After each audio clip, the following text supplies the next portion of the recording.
Mateus 7, do versículo 13 ao versículo 14, diz assim: Entrai pela porta estreita, larga é a porta e espaçoso o caminho que conduz para a perdição, e são muitos os que entram por ela. Porque estreita é a porta e apertado o caminho que conduz para a vida, e são poucos os que acertam com ela. Nós vamos orar mais uma vez. Senhor nosso Deus, estamos aqui, Pai, reunidos para prestar culto ao Senhor. E, ó Deus, são muitas as maneiras de distração, interna e externamente. Pedimos que o Senhor nos auxilie com a Tua graça nessa hora, Pai, para que possamos, ó Deus, ouvir a Tua voz, em nome de Jesus. É muito comum as pessoas pensarem que todos os caminhos levam a Deus. Já deve ter ouvido isso alguma vez. A frase original é a seguinte: todos os caminhos levam a Roma, não a Deus. O Império Romano ele foi um dos maiores impérios que já existiram. Esse império dominou sobre cerca de 6 milhões de quilômetros quadrados, sobre toda a região ao entorno do mar Mediterrâneo. Se você conhece um pouco do mapa, você vai se lembrar, né? Ao redor do mar Mediterrâneo tem países da Europa por cima, da África por baixo e da Ásia na lateral. Então, esse império ele dominou sobre toda essa região. E naquela época, foram criadas estradas que facilitavam o deslocamento das pessoas por toda essa região. Todas essas estradas eram interligadas. E seguindo para qualquer direção, a pessoa chegaria a Roma. Para qualquer direção que fosse, naquelas estradas, a pessoa com certeza chegaria a Roma. Daí o ditado, né? Todos os caminhos levam a Roma. Mas isso de maneira nenhuma é aplicável no âmbito religioso, como muitos pensam. Não são todos os caminhos que levam a Deus. Na verdade, todas as estradas, entre aspas, religiosas existentes no mundo se resumem em apenas duas. Nesses versos que a gente acabou de ler, Jesus nos fala sobre duas portas de entrada para dois caminhos que se distinguem em absolutamente tudo. As portas diferem uma da outra. Os caminhos diferem um do outro. E o destino para onde vai cada um desses caminhos também são bem diferentes. Primeiramente, Jesus fala sobre a porta e o caminho mais interessantes. Então, esse é o primeiro ponto. A porta e o caminho mais interessantes. No parênteses, aí no versículo 13, Jesus diz: larga é a porta e espaçoso o caminho que conduz para a perdição, e são muitos os que entram por ela. Jesus indica aqui 3 características dessa primeira porta, desse primeiro caminho. A primeira característica deles são atraentes, tanto a porta como o caminho. Essa é uma porta, como diz aí o versículo 13, é uma porta larga que abre para um caminho espaçoso. E a gente não pode deixar de lembrar como se constrói a atração, como nós somos cativados pelas coisas. Se você olhar para a narrativa de Gênesis 3, quando aconteceu o primeiro pecado, você vai ver lá no versículo 6 o seguinte, que a mulher viu que a árvore era boa para se comer. Então, boa para se comer, ou seja, o sentido, a carne, a satisfação. Agradável aos olhos e desejável para dar entendimento. Então, tomou do fruto, comeu e deu também ao seu marido e ele comeu. Percebeu? Ela viu que A árvore era boa para se comer, agradável aos olhos e desejável para dar entendimento. Usando essa mesma sequência, o apóstolo João, na primeira carta dele, no capítulo 2, versículo 16, ele diz assim: tudo que há no mundo, a concupiscência da carne, a concupiscência dos olhos e a soberba da vida, não procede do Pai, mas procede do mundo. Troque concupiscência por desejo. O desejo da carne, o desejo dos olhos e o desejo por ser maior do que os outros, a soberba da vida. Tudo isso está presente em toda forma de tentação. A tentação perfeita é assim. Quando você é cativado para comprar um produto, eles ganham você por esses 3 vieses. O desejo carnal, o desejo dos olhos e a posição de honra que aquilo vai proporcionar para você. Toda falsa religião é atraente por pelo menos um desses atrativos. Os prazeres da carne, a beleza estética e até mesmo o status social cativam e ganham a atenção, o coração das pessoas. E até mesmo o que para muitos não é nada religioso, nós podemos sim definir como uma religião secular, porque o mundo nos atrai e seduz por esses caminhos. A concupiscência da carne, a concupiscência dos olhos e a soberba da vida. Tudo isso é muito atrativo. Essa é a primeira característica. A porta larga e o caminho espaçoso são atraentes. A segunda característica é que são preferidos pela maioria. Versículo 13 diz no final que são muitos os que entram por essa porta. Quem é que não se sente atraído pelo conforto? Quem é que não se sente atraído pela liberdade de fazer o que quiser? Pelo prazer sexual? Por possuir aquilo que considera belo? Quem não se sente atraído por reconhecimento, admiração das pessoas, por suas qualidades, por sua beleza, por sua personalidade? Quem é que não gosta dessas coisas? Quem sinceramente não se sente atraído nem um pouquinho por essas coisas? Que atire a primeira pedra dele. A maioria das pessoas tem preferência por recompensas rápidas e sem esforço. Por isso que as pessoas preferem esse caminho, preferem essa porta, porque gostam de satisfação rápida.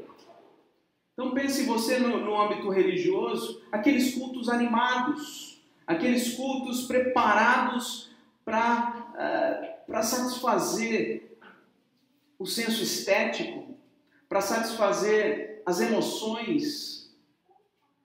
Pense você naquelas músicas com apelo emocional para cativar as pessoas. Tudo isso produz uma satisfação imediata, dá aquele arrepio, as pessoas gostam e saem como se fossem os super-heróis para viver uma semana gloriosa. Não é assim? O princípio é o mesmo da pornografia, da masturbação, das redes sociais. Por que as pessoas buscam satisfação pela masturbação, pela pornografia, pelo sexo sem compromisso? Porque é algo que se consegue rápido. Não se requer muito esforço. As redes sociais é a mesma coisa. Por que muitos de nós estão viciados no Facebook, no Instagram? Porque rapidamente você faz uma postagem e já vê as curtidas. Vê quem gostou daquilo como você. De repente uma frase bonita que veio à sua mente, você coloca ali, já de repente vem alguém e elogia. É uma porta larga, é um caminho bem espaçoso. Tudo isso que as redes sociais nos oferecem. Então a primeira característica é que são atraentes. Segunda, são preferidos pela maioria. mas tem um problema: são altamente perigosos. No centro aí do versículo 13 diz assim: que esse caminho conduz para a perdição. As recompensas rápidas e sem muito esforço são também efêmeras. Algo efêmero é algo que não permanece, é algo que passa rápido. Tudo que produz uma recompensa imediata não vai garantir um prazer constante para você.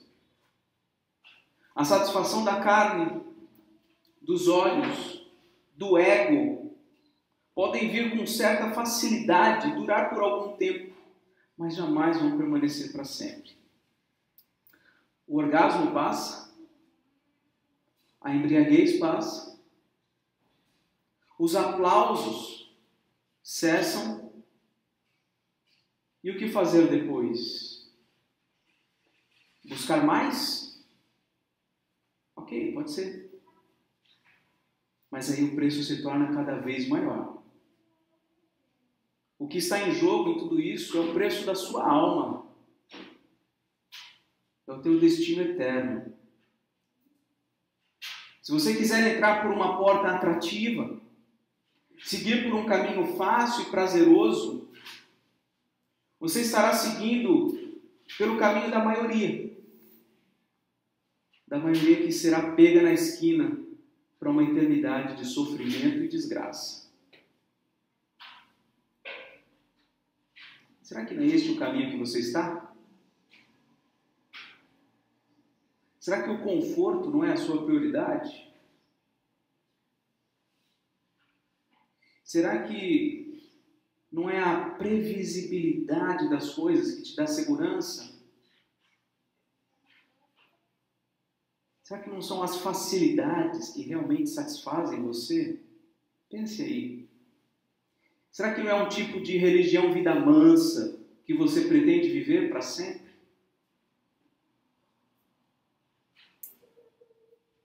Será que não é a porta larga e um caminho espaçoso que você tem preferido? A busca pelo conhecimento de Deus por meio do estudo sério da Bíblia, a vida de oração, vida de submissão, vida de dependência de Deus, te parecem muito enfadonhos, talvez? Uma caminhada com Cristo, carregando uma cruz para cumprir a vontade dele na tua vida e não a tua própria vontade, será que isso não te parece muito chato? Sabe uma coisa? O inferno é real. O inferno é real. O inferno não é aqui na terra. A perdição eterna é real. O fim dos que vão pelo caminho mais fácil não termina bem. Um dos livros cristãos mais conhecidos dos últimos séculos chama O Peregrino, a viagem do cristão à cidade celestial. Foi escrito por John Bunyan, um pastor batista reformado do século XVII. O livro é uma alegoria da vida cristã. Então ele vai contando uma história que é uma alegoria da vida cristã de todos nós. E tem um filme baseado nesse livro, que tem o mesmo nome, O Peregrino. Você pode buscar, você vai encontrar. Recomendo que você assista. Na sua jornada rumo à cidade celestial, o cristão é tentado, vez ou outra, a buscar atalhos para chegar mais rápido na cidade celestial. Ou então, por caminhos mais fáceis. Tem uma cena em que ele caminha ali junto com o seu companheiro, ele está no caminho certo, mas esse caminho se torna cansativo, pedregoso. Então ele olha para o seu lado e ele vê um horizonte lindo, com uma relva, uns animais pastando, coisa linda. Tudo muito agradável, um ambiente gostoso. E ele então olha para lá e vai na direção de uma cerca que está separando o lugar de onde ele está para lá. E então ele pula a cerca e vai por ali, segue por aquele caminho. Ele confia que vai dar no mesmo lugar. Ele olha assim, bom, aqui está indo por um lado, ele olha para o outro, não, ali vai dar no mesmo lugar. Então ele faz essa escolha, ele vai pelo outro caminho, junto com o seu companheiro. E é justamente nesse outro caminho que ele é aprisionado pelo gigante desespero. E eles são levados para o castelo da dúvida, de onde muitos peregrinos nunca mais foram vistos. A continuação dessa história você vai ter que conferir no filme ou no livro. Mas o fato é que a tentação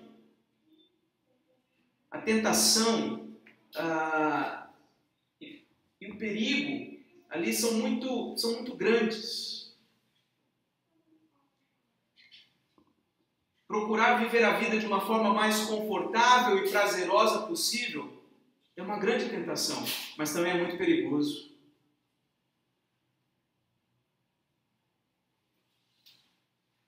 Então Jesus fala do caminho mais interessante, da porta mais interessante.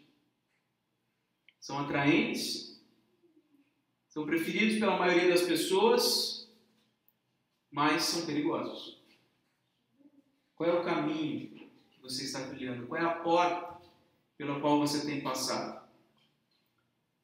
Mas depois de falar da porta e do caminho mais interessante, Jesus fala sobre a porta e o caminho menos interessantes. No início do versículo 13, ele diz, entrai pela porta estreita. E no verso 14 ele diz, porque estreita é a porta e apertado o caminho que conduz para a vida. E são poucos os que acertam com ela. Temos aqui também 3 características desse caminho menos interessante. Primeiro, essa porta estreita e esse caminho apertado são desagradáveis. São desagradáveis. Jesus disse em João 10, versículo 7 o seguinte, eu sou a porta das ovelhas. Jesus fala, eu sou a porta. Mais à frente, no Evangelho de João, ele diz, eu sou o caminho. Ninguém vem ao Pai senão por mim. Ele é a porta e ele é o caminho. Ok, você fala, bom, então se Jesus é a porta, se Jesus é o caminho, vai ser super aprazível, né? Vai ser uma porta linda. Vai ser um caminho maravilhoso, não é mesmo? Não. Não vai ser.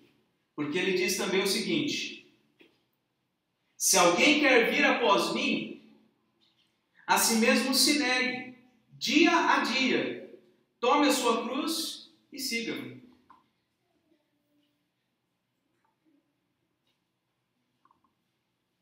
Não é tão simples, não é tão bonita a caminhada com Jesus, não é tão agradável.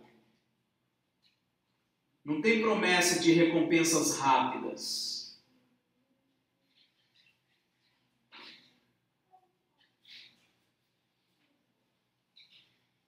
Em Lucas capítulo 14, versículo 26, uma tradução diferente da nossa, diz assim, se alguém que me segue amar pai, mãe, esposa e filhos, irmãos e irmãs, até mesmo a própria vida, mais que a mim, não pode ser meu discípulo.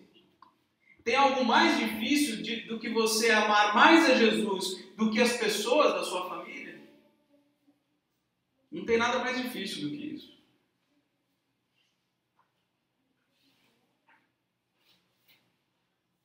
Num texto semelhante a esse, Jesus disse assim, quem ama seu pai ou sua mãe mais que a mim não é digno de mim. Quem ama seu filho ou sua filha mais que a mim não é digno de mim. Quem se recusa a tomar sua cruz e me seguir, não é digno de mim.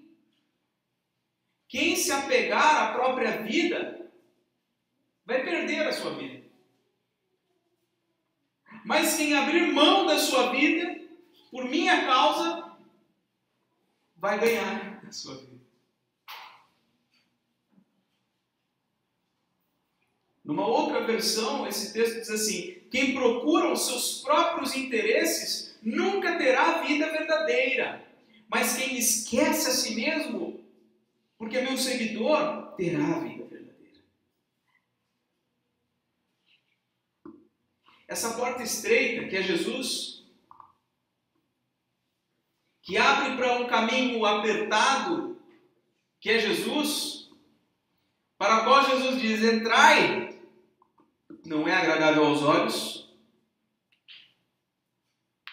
não promete satisfação dos anseios da carne,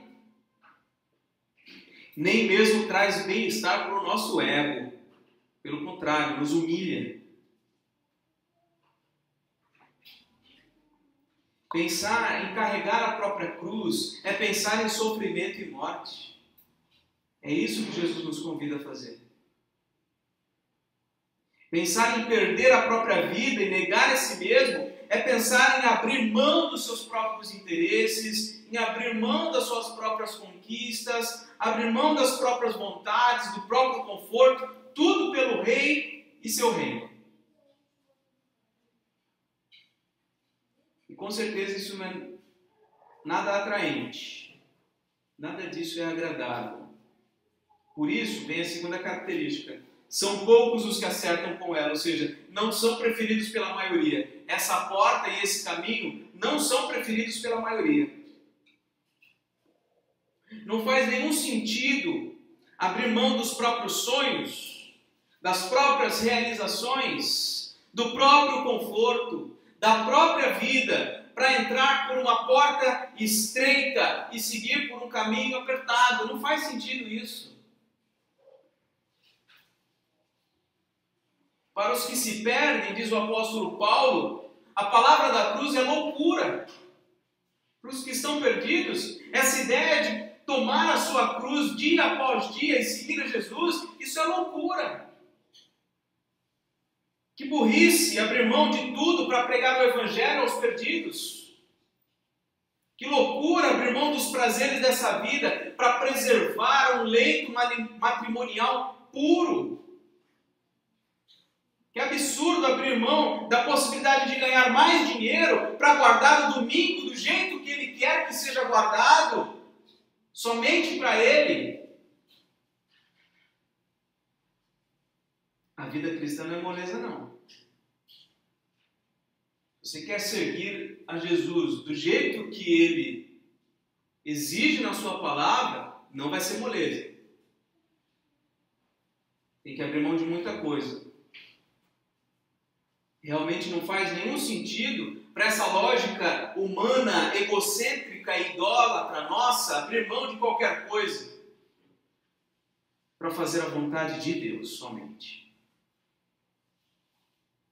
A maioria quer mesmo é correr atrás do que considera bom aqui e agora, porque o futuro a Deus pertence. Ainda coloca Deus nesse raciocínio absurdo, equivocado.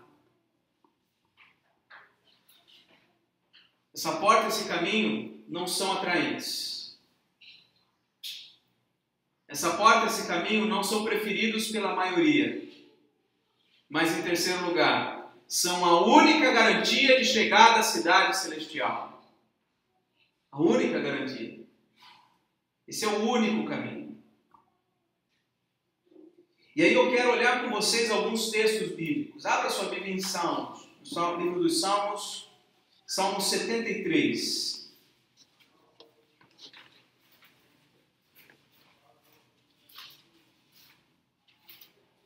Salmo 73. Um salmo escrito por Asaf. Ele diz no versículo 2: quanto a mim, porém, quase me resvalaram os pés. Pouco faltou para que se desviassem os meus passos. Por quê? Porque eu invejava os arrogantes, ao ver a prosperidade dos perversos. Para eles não tem preocupação, o corpo deles é sadio, Versículo 5. Eles parecem que não partilham das canseiras dos mortais, nem são afligidos como os outros homens.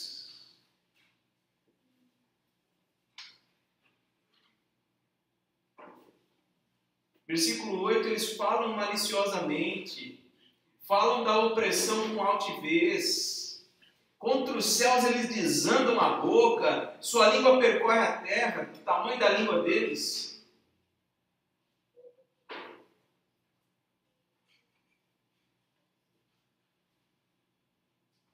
Versículo 12, eis que são estes os ímpios, sempre tranquilos, aumentam as suas riquezas. Está vendo como é fácil o caminho? Está vendo como é espaçoso? Está vendo como é agradável, aprazível? Está vendo porque a maioria escolhe esse caminho? O que o salmista percebeu? Versículo 13. Com efeito, inutilmente conservei puro o coração e lavei as mãos na inocência, pois de contínuo eu sou afligido e a cada manhã eu sou castigado.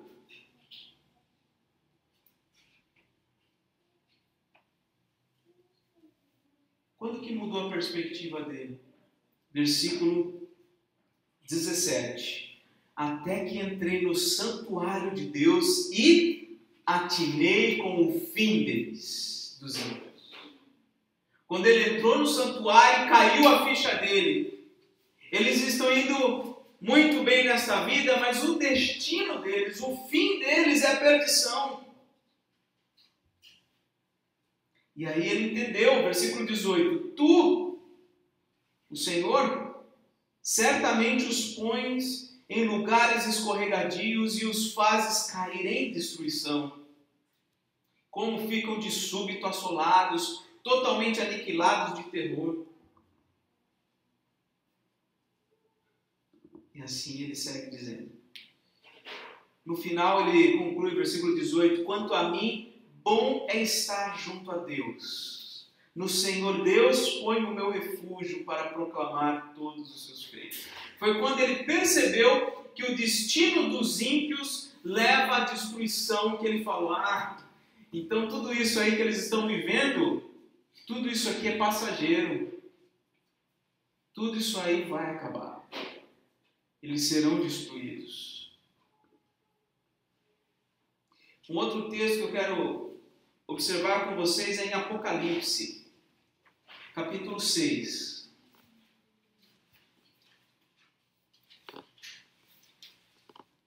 Apocalipse 6, versículo 9, o quinto selo.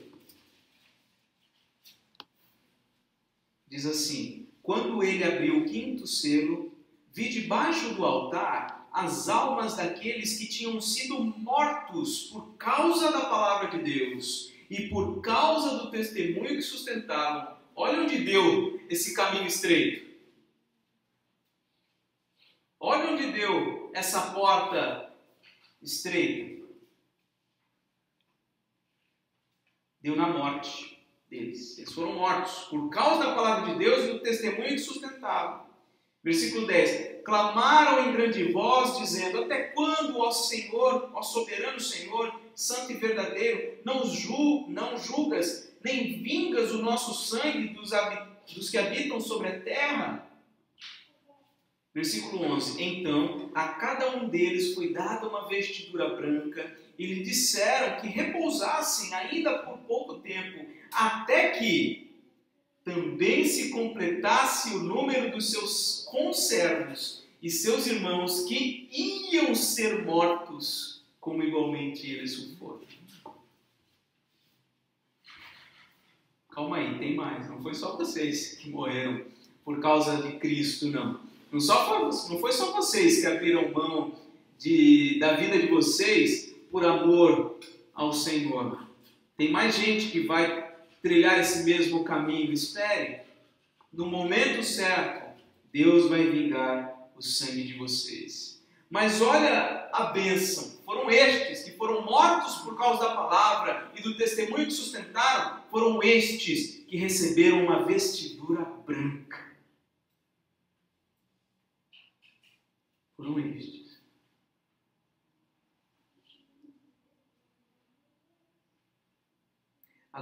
Avance um pouco mais para o capítulo 7, versículo 9. Diz assim: vi e eis grande multidão.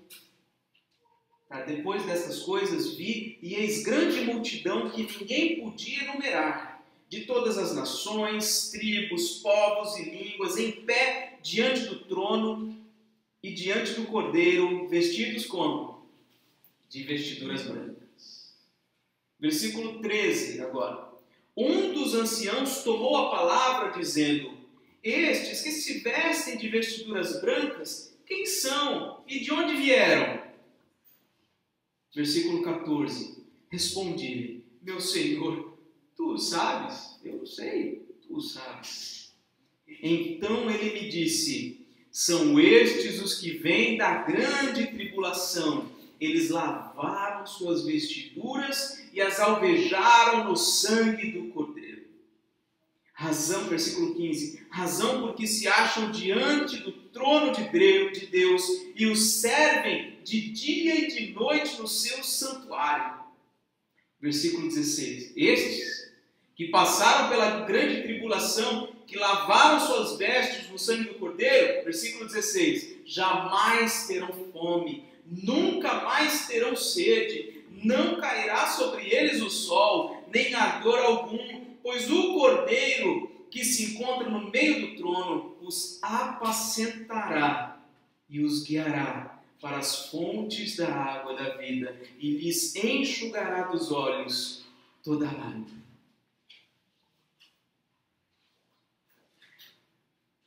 Lembra há pouco quando eu disse que Jesus se identificou com uma porta? Ele falou: eu sou a porta. Em João 10, versículo 9, ele diz: eu sou a porta. Se alguém entrar por mim, será salvo. Entrará e sairá e achará pastagem. Irmãos, pode ser muito difícil negar os seus próprios interesses, negar os seus próprios desejos, abrir mão dos seus próprios sonhos e realizações.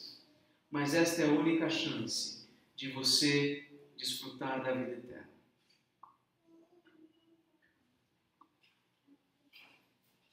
Concluindo, há uma porta que abre para um caminho mais interessante e uma porta que abre para um caminho menos interessante. Logicamente, a maioria entra pela porta mais larga, que abre para um caminho mais espaçoso. Mas a promessa para estes é que eles não vão terminar bem. Uma minoria que ouve a voz de Jesus e entra por essa porta estreita, que abre para um caminho apertado, estes têm a promessa de vida eterna.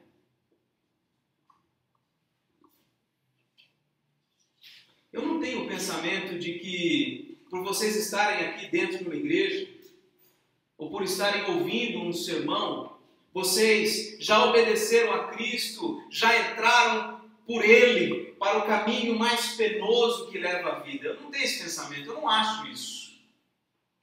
Na verdade, eu percebo que muitos de vocês estão mesmo interessados nas coisas desta vida, que pensam no céu como um presente pela escolha de dizer que Jesus é tudo na sua vida. Já que eu digo que Jesus é tudo na minha vida, então eu ganhei o céu. Não, não é assim. Dizer que Jesus é tudo na sua vida não lhe garante salvação. É preciso arrependimento, mudança de mente, novo nascimento, morte para o pecado. É preciso parar de amar tanto a si mesmo. É preciso decidir pelo caminho mais difícil. Deus não vai te dar outra vida para você se entregar mais para Ele. Agora é a hora. Essa é a sua única oportunidade. Sim, você tem ouvido muitas vezes, e é verdade, o Senhor é misericordioso e gracioso, sim. mas Ele exige que nós sigamos os seus passos.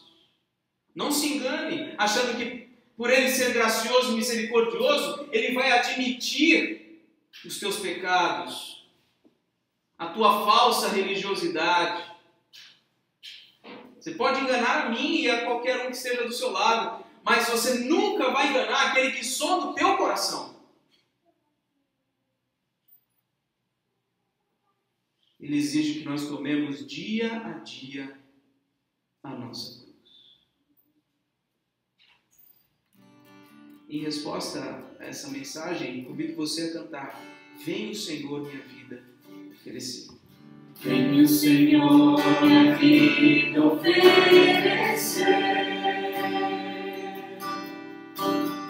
como oferta de amor e sacrifício. Quero a minha vida a te entregar,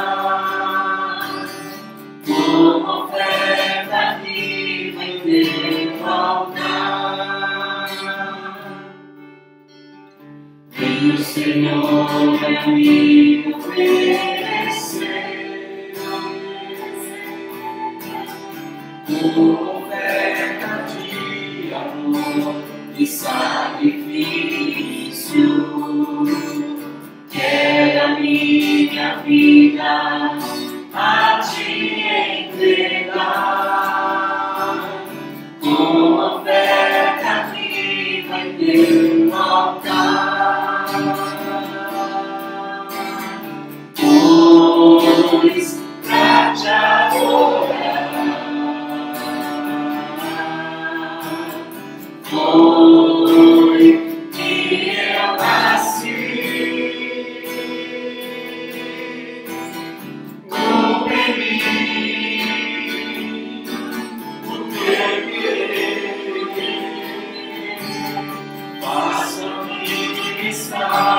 que eu nasci. E que a cada dia eu queira mais e mais estar ao teu lado, Senhor. Vem o Senhor, minha vida oferecer, como oferta de amor e sacrifício. Quero a minha vida a te entregar, como oferta viva em teu altar. Pois pra te adorar foi que eu nasci. Compre em mim o teu querer, faça-me estar em teu coração, e que a cada dia eu queira mais e mais estar ao teu lado, Senhor. Pois pra te adorar foi que eu nasci. Compre em mim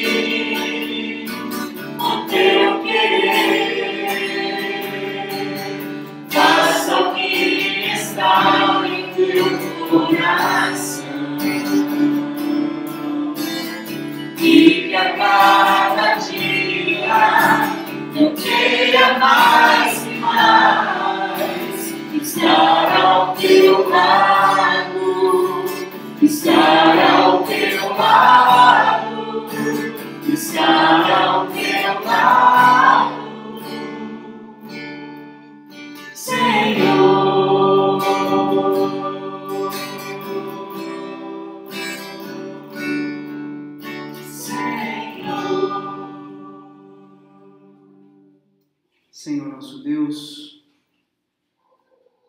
queremos, ó Deus, pedir a Tua misericórdia e Teu perdão, porque muitas vezes, Pai, temos escolhido a porta larga, o caminho espaçoso, que promete recompensas rápidas, que não são tão exigentes.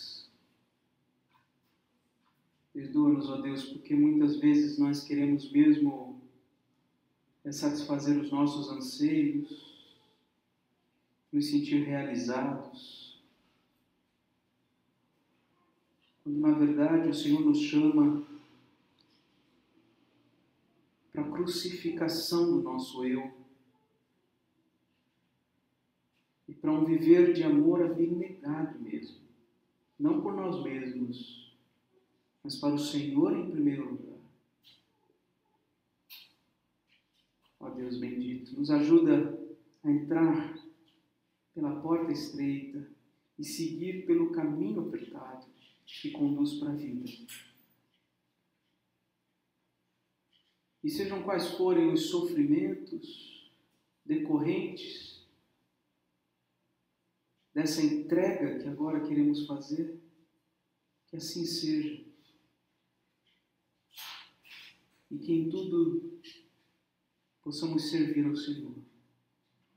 Queremos oferecer a nossa vida, como acabamos de cantar, como uma oferta de amor e sacrifício. Queremos nos entregar a Ti como uma oferta viva em Teu altar. E que se cumpra em nossas vidas o Teu querer. Que o Senhor faça em cada um de nós o que está no Teu coração e não no nosso. Seja qual for o tamanho e o peso da nossa cruz, que possamos, ó Deus, tomar a cada dia sobre os nossos ombros e carregar, contanto que o Senhor seja glorificado. Importa que o Senhor cresça e que nós diminuamos. Ó Deus bendito, obrigado, Pai, por essa oportunidade de estarmos reunidos como irmãos. Obrigado por cada vida que veio aqui presencialmente adorar ao Senhor conosco. Obrigado por cada vida que pela internet está acompanhando este culto. Que o Teu Santo Espírito, que convence o homem do pecado, da justiça e do juízo, ministre a cada um dos nossos corações. E deixamos um pedido final, Senhor. Que o Senhor, ó Deus, logo nos permita estarmos reunidos com toda a igreja, sem restrições, Pai. Mas que seja feita a Tua vontade. Em nome de Jesus oramos. Amém.